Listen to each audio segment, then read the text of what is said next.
And then somebody would be like, Grace, somebody's looking. Oh, all right, here I come. I wait and come back. Yeah. All right. Hiding in the bathroom. But when he did Euphoria, I sat in the bathroom for the entire performance. Euphoria was nuts. No, it was crazy. I think my favorite part, though, was when he brought out Absol. Dog, I love Absol so much. I love Absol so much. That you said what made you cry. I didn't cry. I was definitely like no either, but internally, like my heart was like really warm. I was tough a little bit watching him rap that to Absol. And Russell Westbrook on the stage was also another one of my favorite. But like everything that Absol went through, and everything going on with them, it was great to see them do that. But just the show in general, I thought it was amazing. They came out with a different DJ set list, so I didn't know who was gonna do what. But I kind of liked what they ended up doing, like having a bunch of people come out, a bunch of great West Coast. I'm not the biggest West Coast, but I knew like most of the people that came out there, and it was cool seeing like Tyler. Listen, I sensed the theme, and I was like, listen, Tyler loved Kendrick Lamar.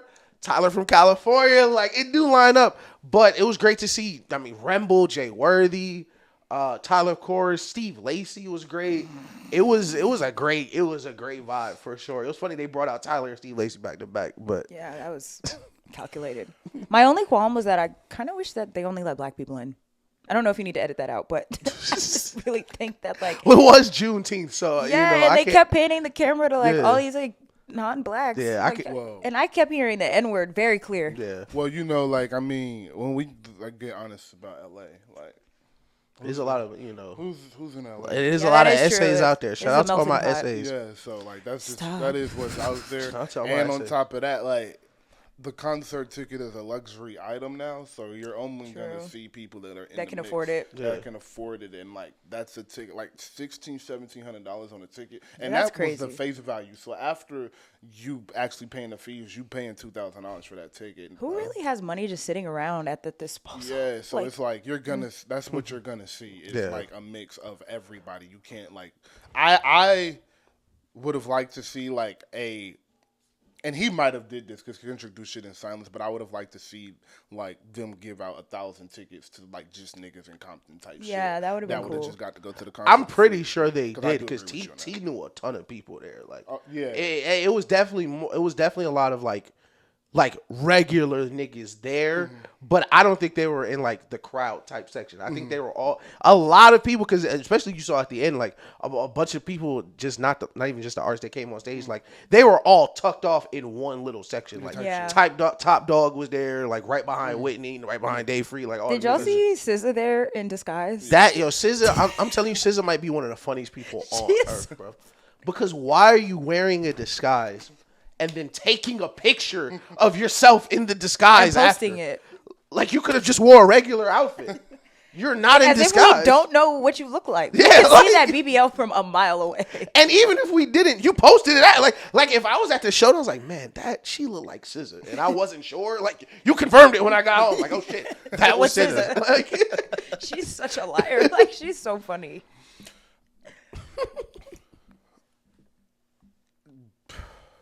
What I loved first was the inclusivity of everybody in LA. It was an LA show. Nobody got on that stage that wasn't from LA. Nobody on that said a word on the microphone that wasn't for LA. I thought that was really powerful, and I think that's something that you're going to see from moving forward from each city. I think you're going to get an Atlanta show like that soon. I think you're going to get a New York show like that soon. Maybe a Houston show like that soon as well.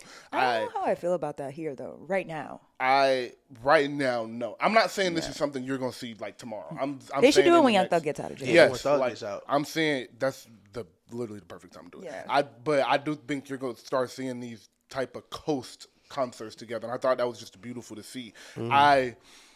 I'll start before we get to Kendrick, bro. Roddy, YG, Tyler, and Steve Lacy, man. Yeah. That was crazy seeing them back to back to back. Yeah, and DJ really, Mustard don't play.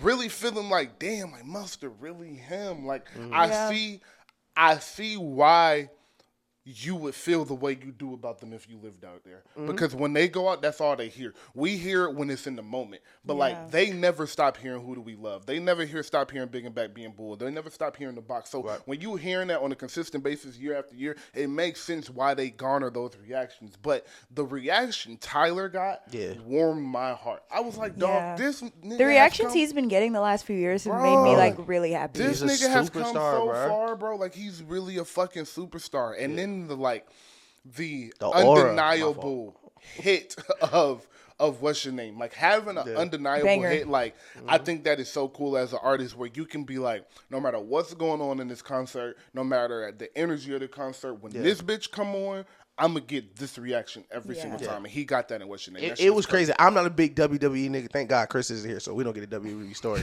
But like, they call it like a crowd pop, like when a nigga run out and the crowd see him and everybody go crazy. I had literally tweeted maybe like 10 minutes before, like, hey, Tyler from California, and then he came out. You could not hear the first couple songs sound seconds of Earthquake. You literally could not hear the song at first. Like, you just heard everyone going crazy. Super, guys. Love the 2 songs he did. He did Earthquake and what's your name, right? Yeah. Gosh, I mean, that nigga's he's special. Yeah, he is. Golly, I need a Kendrick Tyler song too soon. I was thinking that. Yeah, I need that soon. Maybe I feel like he's gonna collab. Like, it'll probably be on the next album. Yeah, I need that. All right, quick hitter. Yeah, what was your favorite song Kendrick performed? I like that. Euphoria. Or Not Like Us. I think mine was 616. Yes. Which time? Yes, all of them. 616? Yeah, I think 616 was because I didn't know if we was gonna get that. I wanted it real bad. I thought him performing that and rapping that in the way he did, like getting the crowd to stop and just listen to him because he knew not everybody was really gonna know the words to that. But that shit was cold, bro. Yeah, that shit was so cold. Obviously, Not Like Us was Not Like Us. So I was trying not to say that because obviously, like, I know, but just the way that he just like. No, listen to the first. Like that video of Kanye when they performed Niggas in Paris like 11 times again. No, I thought he was. I thought he was gonna keep rocking because I think he got to 5 and then 6 once he cut to the credits. But like that for me, I thought he had the most fun performing that record. Probably. Mm-hmm. Especially once he got to the end and he sung the sample. For like, you could really tell he loved E40. He loved that shit. Like, he loved every second of that verse. You could tell he could not wait to do that shit. That was probably my favorite one. It was just the Bloods and the Crips, like, coming together just to dance to that song was like everybody that was a real black moment right there. Wow. Watching that shit like wow. Somebody said that's the block party that Issa was planning on Insecure. Dog, that's funny. The Twitter commentary has been elite. I loved it. And it was a moment too. It was a moment. Everybody was watching this shit at the same time. Like, it felt like who's watching the Super Bowl or a playoff game or something like that. They called it Gangchella. Gangchella is crazy. But if I had to have a second, it's for sure Euphoria. Yeah, Euphoria was. I was praying to God he opened with the show at that. Yeah. And when he got down and got on that knee and started rapping, I said, "This nigga is what in the fuck is wrong with him?" You say he didn't get that third verse right one time. So listen, talk about setting a tone.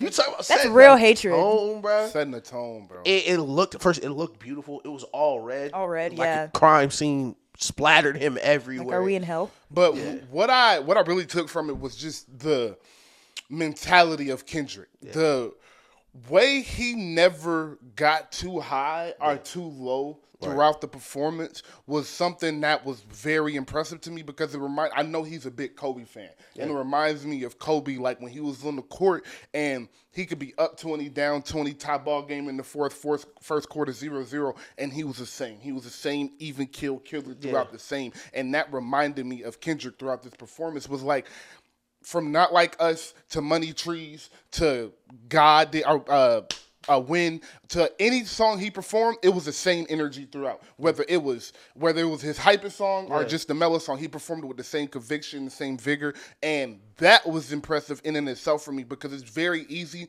to know what you're going into. I know he understands this moment. Yeah. I know he understands what this means to rap, what this means to the culture, what this means to LA.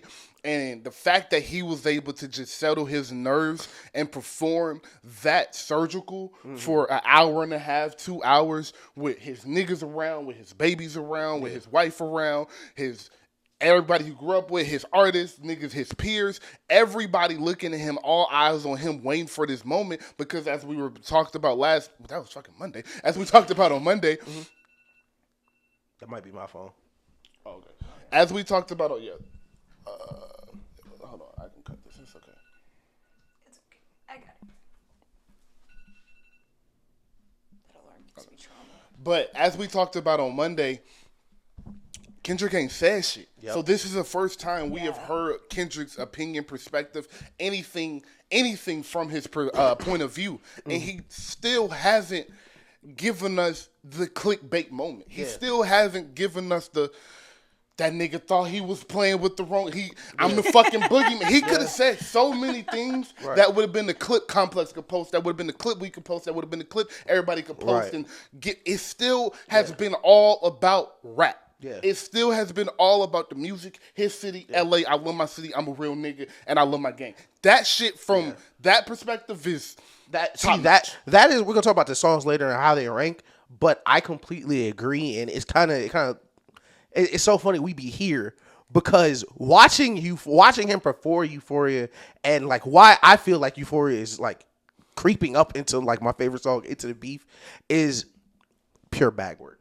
It's always been my favorite. It's pure bag work. And that's why I loved it so much, the way he performed it. And you know this because you're a rapper. First, no backtrack. No background vocal. No, I'm not rapping over the track. Yeah, the mic was on. You could tell what he knew he wanted to hit. Breath control, what things he knew he wanted to lean on. He didn't want to say the puff bar, so we now get to say the Chubbs part, so we gonna skip that part. But we'll get to he gonna freestyle over it. He changed we could be the 2 hour time difference because you moved to Texas. Yep. So it's only 2 hours now. Yep. Like it's so much you could tell he was 1,000%. Like Job's not finished. He changed the pop bar? Changed the pop like Job's not finished. Mm-hmm. Yeah, when I heard that, I was like, do I not know the words? Yeah, no. I knew the words. He was just the intention behind the performance was so evident. It was it popped off the screen from the outfit, from the even killness, from the just the like he did that shit in the because he tried him tried him like you know who really bang a set blah blah you know who really bang a set like you really trying me like. My nigga, I never said I bang anything. That was actually kind of the purpose of my music. Is telling you don't gotta really go down that. Like I never claimed anything. I just said I've been around this, and you gonna play with me and tell the nigga from Compton that he not from this. No. And nigga. So I'm gonna show you that not only am I from this, these niggas look up to me. Yeah. I'm their OG now. I'm their big dog now. Like what the fuck? The problem is, and we'll talk. We'll start going song by song in a second because this is our first like. Wrap up with Grace. We really wanted to have her like wrap. We want to wrap up everything. That's probably what we'll do today. But like, y'all niggas should have seen my face when YG came out. I was like, oh damn, Jake, like, cause you know who really bang a set. Like, why would you go down that path? Like, just to go to this, I've been thinking about this question all week. If last year I told you Drake and Kendrick was gonna get into beef, and Drake main points would be first a nigga contract structure, then it's what you're banging. What would you think the outcome of that would be? Like the angles in hindsight, the angles we got were so weird from certain places. But for him to lean on, you know who really banged a set and first of all, shout out Chris Brown. Salute Chris Brown. I mean, shout out Chris Brown. But like, did you see the niggas Kendrick brought on stage, bro? Do niggas know who Jay Worthy is? Like, do niggas know these niggas are like really like that is the life Kendrick grew up in? And it just, man, it was a spectacular show. Spectacular show. Grace, before we continue on with the show, I want to ask you from your perspective, like, just your take on the beef because you haven't been here. I kind of want to ask about Drake a little bit because you're Miss Aubrey Graham. You love Drake more than anybody. So I do. What? But I'm not delusional. What? So. I know you're not delusional. You love music too much to be delusional. Like that was a conversation we had the other day. It was just like if you really love this shit, you can't deny what happened. You know what happened. Yeah. But How do you feel about Drake's performance? Like, what do you think he did wrong to end up in this position? I just think it's like an ego thing. Like his ego got too big because of the status that he has. So now he feels like nobody can like really get to him. And I literally told Nelson this, like when we were in the movies and Family Matters dropped, I was like, I just don't think this is going to end well for him. And I was like, I really feel like even if it's good, like Kendrick's going to eviscerate him. And he was like, no, I don't think that. And I was like, okay. And then Meet the Grams dropped like 20 minutes later. And I was like, well, here we are. Here we are. But I just think he underestimated his opponent because he doesn't have as many, I guess, chart-topping songs as him. So I guess it's like if you're not playing the same numbers game as me and you're not selling out arenas like me, then can't really. I want to. But it's like there's a reason that he's in the conversation of the big three with you. Right. So like. You need to study your opponent before you get in the ring. Everything you said is exactly the points we hit. His arrogance, his ego. He underestimated who the fuck Kendrick Lamar really was, and that was his biggest problem.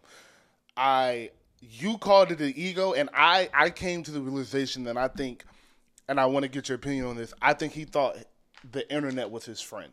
I think he thought that he had the internet in the palm of his hands. And as me and Ish said, the internet is unforgiving. The internet is loyal to no one. The second we can switch on you, we will. Do you think there's truth in that? I agree. Yeah. Because, like, he has such a big cult fan base, but there's also a lot of people outside of that really hate Drake.